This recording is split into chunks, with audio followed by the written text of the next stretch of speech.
Fala, moçada, vamos de concordância banca FGV comigo na tela. Aqui a gente tem um texto, a gente tem aqui a prova de nível superior, né, para contador. Apesar de bem escrito, o primeiro parágrafo do texto apresenta uma incorreção. Está aqui o nosso primeiro parágrafo do texto, tá legal? Ele apresenta uma incorreção segundo a norma padrão. Assinale a opção que apresenta essa incorreção. Bom, então eu já sinalizei todos esses elementos aqui, ó, tá, que estão lá no texto, eu já sinalizei para você. Já coloquei em cor azul aí, justamente para você já ler o texto comigo e já tentar pescar essa incorreção. Vamos lá então? Olha só.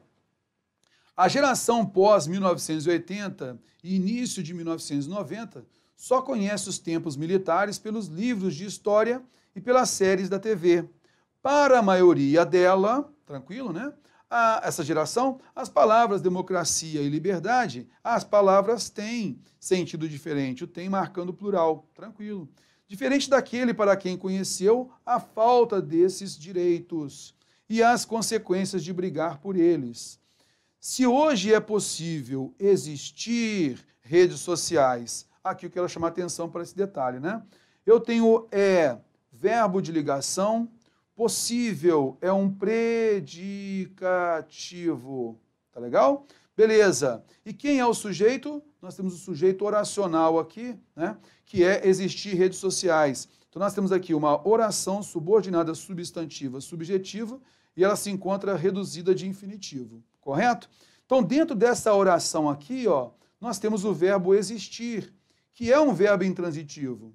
Ora, eu não falo que eu existo algo, mas algo existe. Concorda comigo? Então, nesse caso, o termo não preposicionado redes sociais é o sujeito e faz com que esse verbo se flexione. Então, qual é a forma correta?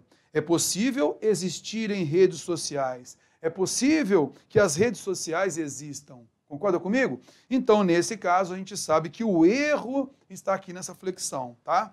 Continuando aqui. Se é possível que pessoas se organizem em grupos ou movimentos e digam ou escrevam o que querem e o que pensam. Devem-se essas prerrogativas a quem no passado combateu tal coisa.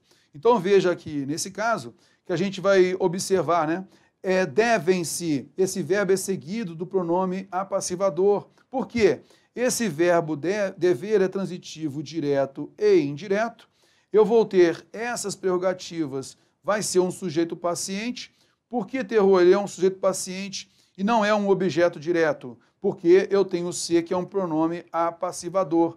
E você, eu sempre alerto isso na nossa aula, né?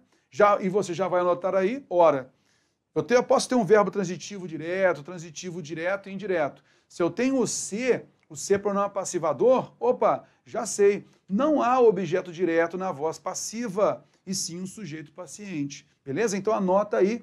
Não existe objeto direto, não é o indireto não, não existe objeto direto na voz passiva, tá legal? Na realidade é sujeito paciente. Então quem apontou pra gente a voz passiva? O pronome passivador. Então o a quem é o nosso objeto indireto, já que o verbo é transitivo direto e indireto, beleza? Então não existe objeto direto e essas prerrogativas é que forçou o verbo a ficar no plural. Essas prerrogativas são devidas a alguém. Essa é a ideia aí, tá legal? Então, ao analisarmos aqui, a gente vai perceber, é possível existir, deveria ser substituído por é possível existirem. A alternativa D de dado é a que apresenta a correção. Belezinha, né? Então a gente já leu o texto, percebeu a incorreção e já marca a alternativa correta. Um grande abraço, até a próxima!